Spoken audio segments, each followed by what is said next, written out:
باپ اگر بد دعا دے دیں تو اس میں کیا بیڑا غرق ہو جاتا ہے. اچھا بعض اوقات گناہگار مقبول بارگاہ الہی ہو جاتا ہے, ولی بن جاتا ہے ماں باپ کی دعا سے. اور اگر ماں باپ بد دعا دے دیں تو اللہ کی بارگاہ کا مقبول یا نیک بندہ جو ہے نا وہ بھی کس طرح پھنس جاتا ہے. جریج ایک شخصیت ہے, نہایت نیک اور اللہ عز و جل کا مقبول بندہ تھا. کبھی اللہ عز و جل اپنے پیاروں کو بھی آزمائش میں ڈالتا ہے, جیسے جریج کو آزمائش میں ڈالا.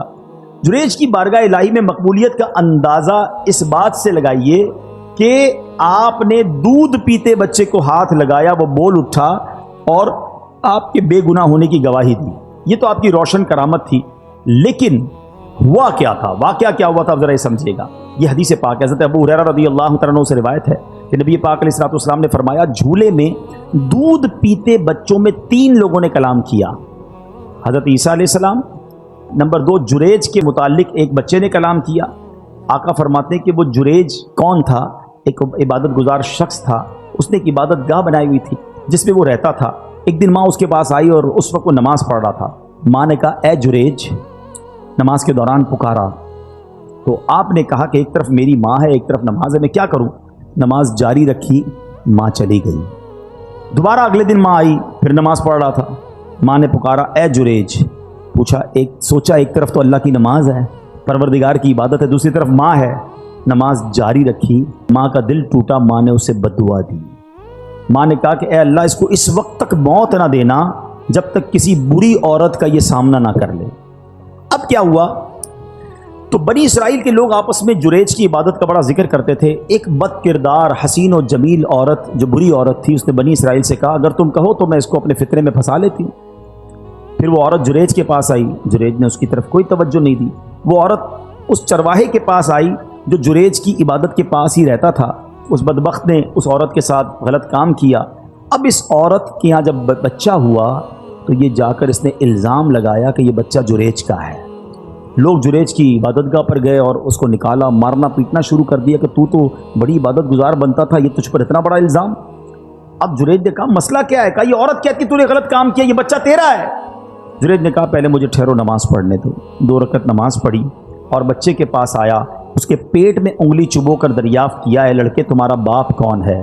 اس نے کہا, یہ چرواہا میرا باپ ہے. لوگوں نے آگے بڑھ کر اب جریج کو بوسہ دیا, معافی مانگی, بولے ہم آپ کو سونے کی ایک عبادت گاہ تعمیر کر دیتے ہیں. جریج نے جواب دیا, نہیں, تم دوبارہ مٹی سے ہی تعمیر کر دو, جیسے پہلے میری عبادت گاہ تھی ویسا ہی بنا دو. نبی پاک نے واقعہ سنایا. باتیں سیکھنے کو کیا ملی کہ ماں کا دل دکھایا تو آزمائش آئی نا. جو ماں نے کہا ایسا ہوا. یہ تو ٹھیک ہے کہ اللہ پاک نے اس کو آزمائش سے نکال دیا, لیکن ماں باپ کا دل کبھی نہیں دکھانا. ہاں, کتنا ہی تمہارا بڑا مرتبہ ہوا نا, اور ماں باپ ناراض ہو گئے تو بہت بڑی مشکل میں آ جائیں گے. اسی طرح زمخشری, یہ معتزلیوں کا بڑا عالم ہے, جنہوں نے کتابیں پڑھی ہیں وہ جانتے ہیں کہ اس کی ٹانگ کٹ گئی. لوگوں کے پوچھنے سے کہ کیسے ہوا تو کہا, یہ میری ماں کی بد دعا کا نتیجہ ہے. کہا, معاملہ کیا ہے؟ کہا, بچپن میں ایک چڑیا میں نے پکڑی تھی اور اس کی ٹانگ ڈوری سے باندھ دی. اتفاق سے وہ میرے ہاتھ سے چھوٹ کر دیوار میں گھس گئی. اب جب میں اسے کھینچتا تھا تو ظاہر ہے اس کی ٹانگ تو باہر آ رہی تھی, چڑیا نہیں آ رہی تھی. تو میں نے ڈوری زور سے پکڑ کر کھینچی تو اس کی ٹانگ ہی باہر آ گئی. چڑیا اندر ہی رہ گئی, ٹانگ اس کی باہر آ گئی. میری ماں نے جب یہ دردناک منظر دیکھا تو بے ساختہ میری ماں کی زبان سے نکلا کہ جس طرح تم نے اس کا پاؤں کاٹا ہے, اللہ تیرا پاؤں بھی کاٹے. حالانکہ وہ اس زمانے کا عالم تھا. وہ کہتا ہے, بس میں بخارا کے سفر پر گیا علم سیکھنے. سفر کے دوران میں گر پڑا, ٹانگ پر شدید چوٹ آئی. ٹانگ کا زخم ایسا بگڑا کہ آخر مجھے اپنی ٹانگ کٹوانا ہی پڑی. یاد رکھنا, امام بخاری کی آنکھیں آ گئی ماں کی دعا سے, اور زمخشری کی ٹانگ چلی گئی ماں کی بد دعا سے. یہ سمجھنا ہے, ماں باپ کی دعا یہ کمال کا کام ہے, لیکن کبھی ان کا دل مت دکھانا. ایک شخص کے بارے میں آتا ہے کہ ماں نے آواز دی, اس نے جواب نہیں دیا. ماں نے کہا تو گونگا ہو جائے, تو وہ گونگا ہو گیا. اچھا, یہاں اب میں واپس اسی پوائنٹ کی طرف آؤں گا. ہم ماں باپ, جو مجھے ماں باپ سن رہے ہیں, بچوں کو میں الگ سمجھا رہا ہوں, لیکن ماں باپ سے میری عرض یہ کہ کبھی بھی بچہ دل دکھائے نا, بد دعا مت دینا. کیا پتا وہ قبولیت کی گھڑی ہو, کیا پتا وہ قبولیت کا وقت ہو اور آپ کی زبان سے نکلے اور وہی کام آپ کے بیٹے کے ساتھ ہو جائے. وہ عورتیں ہماری بہت زیادہ, تجھے کیڑے پڑے, تو برباد ہو جائے, تو خوش نہ ہو, بعد میں آپ کو ہی تکلیف ہوگی جب بچے کو کچھ ہو گیا. تو بد دعا نہ دیں. اور بچوں سے گزارش یہ ہے کہ اپنے ماں باپ کی خوب خدمت کریں, ان کی دعائیں لیں, کیونکہ ماں باپ کی دعا تمہارے سارے غم دور کر دے گی۔ لوگ بعض اوقات بہت سارے لوگوں کے پاس دعا کے لیے جاتے ہیں، اگر واقعی تمہارے پاس ماں باپ ہے نا، ارے انہی کے قدموں میں بیٹھ جاؤ، انہوں نے ہاتھ اٹھا دیے، طوفان ٹل جائیں گے، مشکلیں آسان ہو جائیں گی۔ اب آخر میں پیارے اسلامی بھائیوں، اپنے بیان کے اختتام میں ان لوگوں سے کچھ بات کر لیتا ہوں کہ جن کے ماں باپ چلے گئے۔ اب مسئلہ یہ، ماں باپ تو چلے گئے، اب تو دعا تو لے نہیں سکتے، اب ہم کیا ایسا کریں کہ ان کے جانے کے بعد ان کی روح ہم سے خوش ہو جائے، ان کے جانے کے بعد بھی وہ ہم سے راضی ہو جائے اور اللہ ہمیں ماں باپ کے فرما برداروں میں شامل کر لے؟ تو اس کا طریقہ یہ ہے کہ ہم پہلے تو ماں باپ کو خوب ایصال ثواب کرتے رہیں۔ الحمدللہ جن کو اللہ نے نوازا ہے، جو کر سکتے ہیں وہ ماں باپ کے لیے مسجد بنا دیں۔ مسجد نہیں بنا سکتے، مسجد میں حصہ ملائیں، قرآن خوانی، صدقہ جاریہ کے کام، دعائیں، ہر نماز کے بعد ماں باپ کے لیے دعا کرتے رہیں۔ انشاءاللہ رب کریم اس کی ماں باپ کی روح کو اس بندے سے خوش کر دے گا، کیونکہ اگر بچہ انہیں یاد کرتا رہے گا، انہیں ایصال ثواب کرتا رہے گا۔ اسی طرح جن کے ماں باپ حیات ہیں ان کے لیے بھی بڑے پیارے پیارے آداب کتاب میں لکھے کہ ان سے دل سے محبت کریں، ان کو نام سے مت پکاریں، ان کی کنیت سے پکاریں جسے وہ پسند کرتے ہیں۔ اب جیسے آج کے دور میں ہم امی جان ابو جان کہتے ہیں، بعض لوگ اپنے ماں باپ کو بھی نام سے پکار رہے ہوتے ہیں۔ ان سے پہلے نہ بیٹھیں، ان کے آگے نہ چلیں، حتی الامکان ان کے برابر نہ بیٹھیں۔ اگر وہ تشریف لائیں تو ان کے استقبال کے لیے تعظیماً کھڑے ہو جائیں، ان کو عزت کی جگہ بٹھائیں، ان کے لیے اپنی چادر بچھا دیں، چہرے کی بشاشت اور خندہ پیشانی کے ساتھ محبت کے ساتھ ان کا استقبال کریں، اپنی بات احسن انداز میں کریں، اگر نہ مانے تو خاموش ہو جائیں، ضد نہ کریں، ناراض ہوئے بغیر ان کی بات قبول کریں، ان سے نرمی سے بات کریں۔ ہاں یہ بہت بڑا پرابلم ہے، بیٹا جب بڑا ہو جاتا ہے، بیٹی بڑی ہو جاتی ہے تو سختی سے ماں باپ سے بات کر رہے ہو، ماں باپ کو ڈر لگ رہا ہوتا ہے، ماں باپ کا دل نہیں چاہتا کوئی بات کرنے کو، یا جب بات کرتا ہوں کاٹنے کو آتے ہیں، جب بات کرتا ہوں مجھے ڈانٹتے ہیں۔ ماں باپ کو کوئی ڈانٹتا ہے؟ تف ہے اس اولاد پر کہ جس سے بات کرنے میں ماں باپ کو ڈر لگتا ہے۔ ارے ماں باپ سے بندہ بات ایسے کرے جیسے غلام آقا سے بات کر رہا ہے۔